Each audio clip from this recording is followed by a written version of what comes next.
अस्सलाम वालेकुम व्यूअर्स, मैं प्रोफेसर फौजिया अंबर कुरैशी हूँ।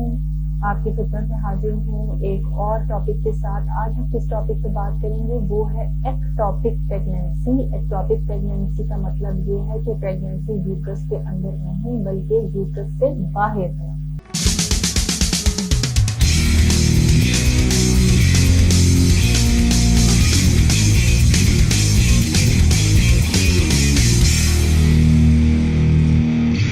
एक्टॉपिक प्रेगनेंसी एक ऐसी एबनॉर्मल प्रेगनेंसी है। It is not normal, it is abnormal pregnancy जो कि यूट्रस से बाहर सेटल हो गई है या हमल ठहर गया है, लेकिन वो यूट्रस के अंदर नहीं है बल्कि यूट्रस से बाहर। मोस्ट कॉमनली या तो फिलोपियन ट्यूब के अंदर, यानी कि यूट्रस है अगर एक टीयर शेप ऑर्गन हर खातून के अंदर, तो उसके साथ दो फिलोपियन ट्यूब्स हैं। या तो एक्टॉपिक प्रेगनेंसी फिलोपियन ट्यूब के अंदर हमल ठहर गया है या फिर उसके अलावा और यूट्रस के अतराफ में इर्द गिर्द जो कुछ ऑर्गन्स हैं जैसे कि ओवरीज या आंतें या चर्बी का कोई एरिया या यूट्रस के निचले हिस्से के या कॉर्नर्स के एरियाज जहाँ पर के हमल ठहर गया है। ऐसी सूरत हाल में ये हमल ज्यादा देर निकाले या मैक्सिमम 1.5-2 महीने से ज्यादा का हमल आगे एडवांस हो जाए, इसके चांसेस बहुत कम है। आम तौर पर ये हमल एबनॉर्मली इंटरनल ब्लीडिंग 4 से 6 हफ्ते या मैक्सिमम 8 हफ्ते में, यानी हमल के 1.5 से 2 माह में खातून एबनॉर्मल सिम्टम्स के साथ आ जाती हैं, जैसे पेन है बहुत ज्यादा या इरेगुलर ब्लीडिंग है या प्रेगनेंसी के जो एक यूजुअल नॉर्मल सिम्टम्स हैं वो नहीं है और शी इज नॉट फीलिंग कि शी इज प्रेग्नेंट, रादर वो पेन फील करती हैं और हालांकि पीरियड्स एबनॉर्मल है या पीरियड नहीं आए हैं। और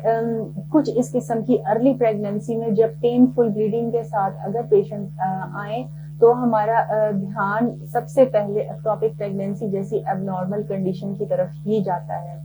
और ऐसी सूरत हाल में हम अल्ट्रासाउंड करवाते हैं पेल्विस का, यानी यूट्रस का अल्ट्रासाउंड करवाते हैं, खास तौर पे इंटरनल अल्ट्रासाउंड या अंदरूनी अल्ट्रासाउंड करवाते हैं। उसके अलावा ब्लड टेस्ट करवाते हैं और इस तरह हमें इस डायग्नोसिस को फाइनल करने में हमें मदद मिलती है या हमें इस प्रॉब्लम की तशखीस करने में मदद मिलती है कि यूट्रस के अंदर नहीं कोई नॉर्मल हमल पल रहा, बल्कि हमल जो है वो यूट्रस के बाहर है, वो इरेगुलर है, वो एबनॉर्मल है, उसकी ग्रोथ नहीं हो रही और उसकी अंदर से ब्लीडिंग हो रही है। अगर तो बहुत सारी उसका ट्रीटमेंट क्या है आफ्टर डायग्नोसिस, किस किस्म के ट्रीटमेंट्स हो सकते हैं। अगेन ये ट्रीटमेंट इंडिविजुअलाइज है, every woman is different, every case of ectopic pregnancy is different. आप किसी एक पेशेंट का ट्रीटमेंट किसी दूसरे के ऊपर अप्लाई नहीं कर सकते। डिपेंड करता है कि ड्यूरेशन क्या है, कितनी देर का, कितने हफ्ते का या कितने दिन का हमल है, क्या उसका ग्रोथ का लेवल है, वो ट्यूब के अंदर है या ट्यूब से बाहर है, और इसके अलावा उसके अंदर साइज क्या है, उसके अंदर हार्ट बीट आई है या नहीं आई है, और ब्लीडिंग की क्या मिकदार है। बहुत सारी खवातीन जो कि अगर अर्ली फेज में डायग्नोसिस ना हो पाए तो वो शदीद पेन और बेहोशी के साथ इमरजेंसी में प्रेजेंट करती हैं कि उनको अचानक से कोई इस तरह के सिंकपल अटैक्स, यानी कि वो चलते चलते एकदम से शदीद चक्कर आया, ब्लैकआउट हो गया और बेहोश हो गई हैं, गिर गई हैं, और जब वो इमरजेंसी में उनको लाया जाता है और उनका अल्ट्रासाउंड और ब्लड टेस्ट करते हैं तो हम डायग्नोस करते हैं कि ये एक्टॉपिक प्रेगनेंसी है। और सिमिलरली अगर इस तरह की कोई एबनॉर्मल प्रेगनेंसी हो तो मोस्ट कॉमनली या जो मेन ट्रीटमेंट है वो तो सर्जिकल है। सर्जिकल मीन्स के या तो हम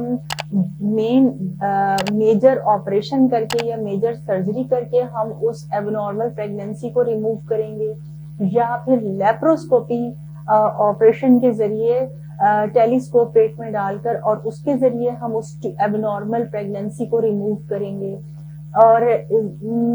मेजॉरिटी केसेस में surgical treatment is the answer. लेकिन माइनॉरिटी केसेस में ऐसा भी होता है कि बहुत अर्ली स्टेज है प्रेगनेंसी की और قدرت